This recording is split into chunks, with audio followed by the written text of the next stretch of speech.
नमस्कार मित्रों, मैं डॉक्टर राधाकृष्ण जी सॉल्यूशन पर आपका स्वागत है। आपने अभी तक मेरे इस चैनल को सब्सक्राइब नहीं किया है तो सब्सक्राइब भी कर लें, मेरे बेल आइकन को प्रेस कर लें और हमारे जो समविचारक मित्र हैं, हमारे तरह जो ऑर्गेनिक खेती में, प्राकृतिक खेती में भरोसा करते हैं और जो विष आधारित इस खेती के चक्र से बाहर आना चाहते हैं, इन केमिकल फर्टिलाइजर से बचना चाहते हैं और अपनी जो पोषक आहार संबंधी जो खेती थी उसमें फिर से आना चाहते हैं और जो जिस तेजी से हमारे समाज में बीमारियां फैल रही हैं उससे समाज को और उसमें अपने परिवार को बचाना चाहते हैं, ऐसे मित्रों तक भी मेरे इस वीडियो को शेयर कर दें।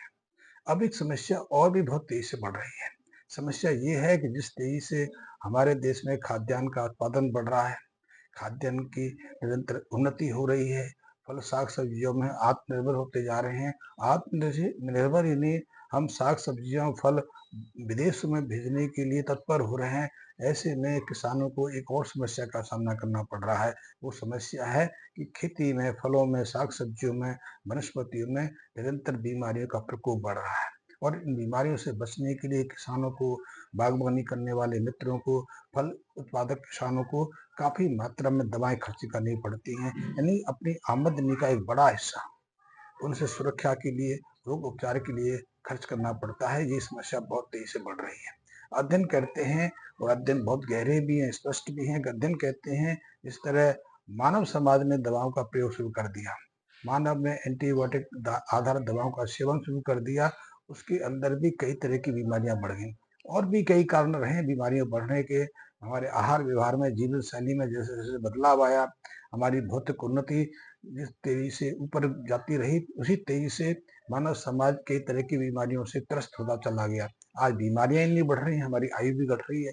वही प्रभाव खेती पे भी देखने में आ रहा है। खेती में भी जब से हम खादों की जो खपत है हमारे देश में बढ़ी है, तब से कई तरह की बीमारियों का प्रकोप भी बढ़ता चला गया है। अध्ययन कहते हैं जब हम अपनी खेत की मिट्टी में, अपनी फसलों में बार बार अधिक मात्रा में यूरिया का प्रयोग करते हैं, डीएपी का प्रयोग करते हैं या दूसरी खादों का प्रयोग करते हैं, तो उसके दुष्प्रभाव सीधे सीधे सामने आने लगते हैं। यद्यपि इसकी तरफ हमारा बहुत कम ध्यान है या फिर हमारा ध्यान आकर्षित नहीं किया जाता, ये हमारी गलतफहमी है। यद्यपि यूरिया डालने से, डीएपी डालने से फसल का उत्पादन तो बढ़ता है, फसल की ग्रोथ भी बढ़ती है, हमारी जो फसल की जो उत्पादकता है उस पर वृद्धि भी होती है। लेकिन अल्टीमेटली जब आप कंक्लूजन में जाएंगे, आप तुलनात्मक अध्ययन करेंगे, तो आपको यहाँ भी नुकसान ही दिखाई देगा। तो वो दिखाई देगा कि जैसे कि उदाहरण के सिर्फ हम यूरिया को देख लें, जब यूरिया का प्रयोग बार बार किया जाता है, अधिक मात्रा में किया जाता है, तो यूरिया के प्रभाव से अमोनिया आयंस बहुत ज्यादा मात्रा में पैदा होते हैं। ये अमोनियम जो आयंस हैं बहुत खतरनाक है। इसी तरह नाइट्रेट आयंस पैदा होते हैं, ये भी बहुत खतरनाक है। और नाइट्रोजन गैस जब, नाइट्रिक ऑक्साइड गैस जो बनती है वो वैसे नुकसानदायक है। नाइट्रस ऑक्साइड गैस जब वातावरण में जाती है तो ओजोन परत को क्षति पहुंचाती है, हमारे वातावरण में जो तापमान है उसमें वृद्धि करती है। और जब अमोनियम आयंस हमारी मिट्टी में रहता है तो मिट्टी में हार्डनेस दे देता है, मिट्टी को कठोर बना देता है। तो जब भी हम यूरिया का बार बार प्रयोग करते हैं तो 3-4 तरह के परिणाम हमें दिखाई देते हैं। पहला है मिट्टी की कठोरता। जैसे जैसे किसानों ने अपने खेती में यूरिया का प्रकोप बढ़ाया, उनकी मिट्टी जो है, उनकी जो सॉइल जो है, उनकी जो खेत की मिट्टी रही है, वो मुलायम की जगह वो हार्ड होती जा रही है। धीरे धीरे उसमें सीमेंट जैसी संरचना दिखाई देने लगी है। अब उसको तोड़ना इतना आसान नहीं, हल चलाना वो आसान नहीं रहा, तो उसको भारी यंत्रों से तोड़ना पड़ता है, बड़े बड़े हैवी ट्रैक्टर उसके लिए खरीदने पड़ते हैं। तो हमारी मिट्टी कठोर होती जा रही है। जब मिट्टी कठोर होती है तो उसमें ऑक्सीजन पास नहीं हो पाता, तो ये बाहर हमारे वातावरण में जो ऑक्सीजन है अब मिट्टी की अधिक गहराई तक पहुंच नहीं पाता। हम जुताई करते हैं, लेकिन जुताई के बावजूद भी जो वातावरण की ऑक्सीजन 1-2 इंच से ज्यादा गहरे में नहीं जाती और ऑक्सीजन के अभाव में बहुत सारे जीवाणु हैं, जीवाश्म हैं, वो निष्क्रिय हो जाते हैं। इसीलिए आज हमारी मिट्टी में जीवाणु की संख्या बहुत तेजी से घट रही है।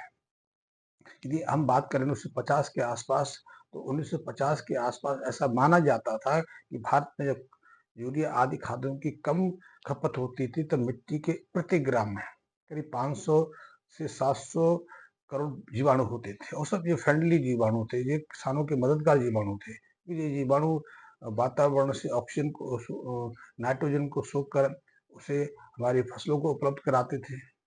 इसी तरह मिट्टी में बहुत सारे जीवाणु ऐसे थे, जो मिट्टी के जीवाणु और जो नाइट्रोजन को फिक्स करने का कार्य करते थे, फास्फोरस को फिक्सिंग करने का कार्य करते थे, मोबिलाइज करने का कार्य करते थे, पोटाशियम को इस्तेमाल करने के उपयोगी बनाते थे और दूसरे जो पोषक तत्व हैं उनको हमारी फसलों के लिए उपयोगी बनाते थे। लेकिन अब क्योंकि हमारी मिट्टी में ऑक्सीजन नहीं पहुंच रही है, मिट्टी कठोर होती जा रही है, तो इन जीवाणुओं पर भी इसका सीधा सीधा प्रभाव पड़ रहा है। दूसरा, जो अमोनियम आयंस हैं वो सीधे सीधे सूक्ष्म जीवाणुओं पर नकारात्मक प्रभाव डालता है। इसलिए आज की मिट्टी का जब एनालिसिस कराते हैं किसान, जो मृदा कार्ड बनवाते हैं, जैसे मृदा कार्ड में जीवाणुओं पर ज्यादा ध्यान नहीं दिया जाता, हाँ कुछ ऑर्गेनिक कार्बन पर ध्यान दिया जाता है। तो ऑर्गेनिक कार्बन की रिपोर्ट आती है, पूरे देश की रिपोर्ट में कह रहा हूँ कि पूरे देश में ऑर्गेनिक कार्बन की रिपोर्ट 0.2 से लेकर 0.4% के आसपास है, जबकि सामान्यतः इसको 0.75 होना चाहिए। होना तो चाहिए 1-1.5% से ज्यादा 3% भी होना चाहिए, लेकिन 3% को तो हम छोड़ दें, हम 1% को भी सम्मान मान लें तो उसकी तुलना में भी बन फिरते हैं। ऐसे में सीधा सीधा अंदाज ये है कि मिट्टी के अंदर जीवाश्म तेजी से घट रहे हैं और मिट्टी के जीवाश्म तो घट रहे हैं, लेकिन एक समस्या और खड़ी हो रही है। जो हानिकारक जीवाणु हैं, हानिकारक जो फंगस हैं, हानिकारक जो वायरस हैं, उनकी संख्या तेजी से बढ़ रही है, क्योंकि ये हानिकारक जो पैथोजेनिक बैक्टीरिया हैं, माइक्रोब्स हैं, ये बिना ऑक्सीजन के भी अपनी वृद्धि कर लेते हैं। तो हमारी मिट्टी में इनकी संख्या बढ़ रही है। इसीलिए आज ज्यादातर फसलों में नाइट्रोजन से फास्फोरस दे के हम सल्फर दे के कैल्शियम दे के उसकी ग्रोथ तो बढ़ा लेते हैं, लेकिन जब उत्पादकता में हम देखते हैं, हमें दिखाई देता है कि हमारी फसल वो ग्रीनिश है, अच्छी तरह से विकसित हो रही है, तभी अनायास कोई ना कोई रोग लग जाता है, पेड़ सूखने लगते हैं, पत्तियां मुरझाने लगती हैं। जो फ्लावरिंग होती है, फ्लावरिंग तो अच्छी होती है, लेकिन वो फ्लावर बीज के रूप में, फल के रूप में रूपांतरित नहीं हो पाते। इसलिए हमारी फसल की उत्पादकता है उसमें अचानक गिरावट आ जाती है, रोगों की संख्या बहुत तेजी से बढ़ रही है। उसका एक कारण है कि मिट्टी के अंदर पैथोजेनिक जो हानिकारक जीवाणु हैं, हानिकारक जो फंगस हैं, उनकी संख्या बढ़ गई है। आप अध्ययन करा के देख लीजिए, अपनी मिट्टी का विश्लेषण करा के देख लीजिए, उसमें नकारात्मक जीवाणु की, फंगस की संख्या ज्यादा मिलेगी, जो फ्रेंडली बैक्टीरिया से उनकी संख्या घटी। ऐसे में करें क्या? क्योंकि इसका उपाय भी तो होना चाहिए। उपाय है कि जब हम अपनी मिट्टी में हम ऑर्गेनिक पदार्थों को दोबारा से देते हैं, चाहे वो गाय का गोबर हो, गोबर हमारे जीवाणुओं के लिए, सुख माइक्रोब्स के लिए सबसे उपयोगी भोजन है। यदि गोबर शुद्ध है तो मिट्टी की उत्पादकता बढ़ाने में सबसे श्रेष्ठ है। वो माइक्रोब्स की संख्या को बहुत तेजी से बढ़ाता है। लेकिन शुद्ध गोबर मिले तब है ना, कि गोबर गाय आदि पशुओं को भी हम वही चारा खिलाते हैं जिसमें स्वयं पोषक तत्वों का अभाव है। तो वो गोबर भी शुद्ध नहीं रहा, लेकिन फिर भी गोबर के माध्यम से, हरी खाद के माध्यम से, या आजकल कई तरह के जीवामृत हम तैयार कर रहे हैं, उनके माध्यम से मिट्टी के जीवाणु को पूरा सक्रिय कर सकते हैं। मिट्टी के जो हमारे मित्र जीवाणु हैं उनमें वृद्धि ला सकते हैं। या फिर आप, जिस पर मैं काम कर रहा हूँ आज, जो हमारा सुपर गोल्ड गोरस है, गोबर घनसत्व है, ये गोबर की घनसत्व से तैयार किया है।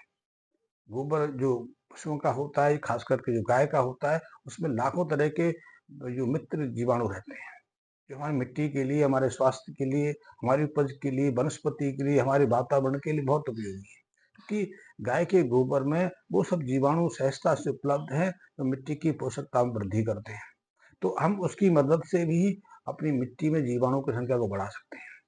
मैंने पहले कहा कि मिट्टी कठोरता है, मिट्टी की कठोरता को कैसे तोड़ेंगे? तो मिट्टी की कठोरता को तोड़ने के लिए भी वो घनसत्व के जीवाणु बहुत मदद करेंगे, क्योंकि ये जीवाणु सक्रिय होते हैं तो हार्डनेस को समाप्त कर देते हैं। जो जटिल संरचनाएं बन गई हैं, जटिल कार्बनिक पदार्थ से दूसरे पदार्थों का निर्माण हो गया है, उनको ये खंडित करने का प्रयास करती हैं।